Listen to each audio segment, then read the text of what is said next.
ဗိုလ်ချုပ်စုံမင်းထွန်းရဲ့မသိမရှင်သတင်းနဲ့သူနောက်ဆုံးရအရေးပေါ်သတင်းတွေကိုအရေးပေါ်တင်ဆက်ပေးပြစေဗျဗိုလ်ချုပ်စုံမင်းထွန်းဟာဆိုရင်တော့ဖြစ်ဒါရုရှားနိုင်ငံကနေရောက်ပြီးတဲ့အခါနေ4-5ရက်လောက်ဒါလူမြင်ကွင်းနဲ့လုံးဝပြောက်ွယ်သွားခဲ့ပြီးတော့သတင်းမီဒီယာတွေကနေလည်းသူကိုမေခွန်းနဲ့မြင်မြန်တဲ့ခါမှလေးဖုန်းဖြေချခြင်းမရှိတာဖြစ်တဲ့တော့မနေ့ကဒါမန္တလေးတက္ကသိုလ်နှစ်တရာပြည့်မွေးနေ့မှာလည်းအဲ့တော့အများနဲ့ live ပဲမဲ့ဒီခါမှာတော့မီဒီယာတွေရဲ့မိကိုတွေကိုဖြေချဖို့အတွက်ရောဘာတစ်ခုမှနေရောလိုက်လာခြင်းမရှိခဲ့တာကြောင့်ဒီတော့တဲ့ထွက်ပေါ်လာနေတဲ့ဗိုလ်ချုပ်စုံမင်းထွန်းရဲ့ဒါကျွန်တော်တို့ခုနေ့ကနေပြီးတော့မှ short တိုက်တုံးနဲ့ပြစ်ခတ်ခံရမှုမှာတစ်ခုများဖြစ်သွားခဲ့သလားဗိုလ်ချုပ်စုံမင်းထွန်းတန်ရရနေတဲ့ဓာတ်ပုံနဲ့ online ပေါ်မှာပြန်နှံလာမှုနဲ့အတူတူ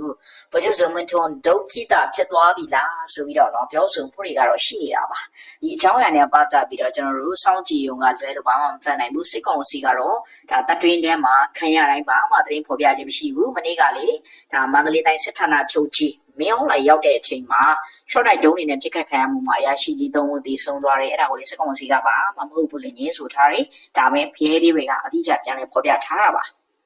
ဆိုတော့နောက်ထပ်အရေးကြီးတဲ့သတင်းတွေကိုသွားရအောင်နော်အဲ့ဒါကတော့ဒါ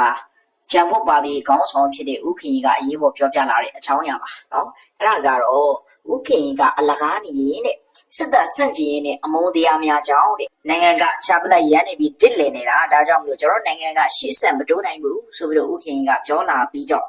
ဒီຢာတွေကိုကြော်ဖြတ်နိုင်ဖို့အတွက်နော်ရွေးကောက်ပွဲကသာအရေးကြီးပြီးတော့နော်ရွေးကောက်ပွဲနော်အားလုံးပါဝင်မှသာလေဒီຢာကိုကြော်လာနိုင်မယ်ဆိုပြီးတော့ဥခင်ကြီးကပြောသွားခဲ့တာဖြစ်ပြီးတော့အဓိကအော်တိုဘာလ2ရက်နေ့မှာကျင်းပတဲ့နော်ရောင်မြို့မှာစစ်တပ်ထောက်ကနေတရုတ်ဆောင်များလေရှင်တော်များပါဝင်ရုပ်ရှင်အတိုင်းဝိုင်းတဲ့တွေးဆုံစင်းမှာနော်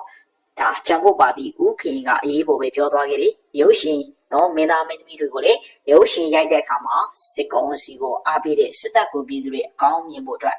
ရိုက်ရမှာဖြစ်ကြောင်းအသီးလင်းကိုကြီးညာသွားခဲ့တာပဲဖြစ်ပါတယ်နော်အဲ့ဒါကတော့ပထမသတင်း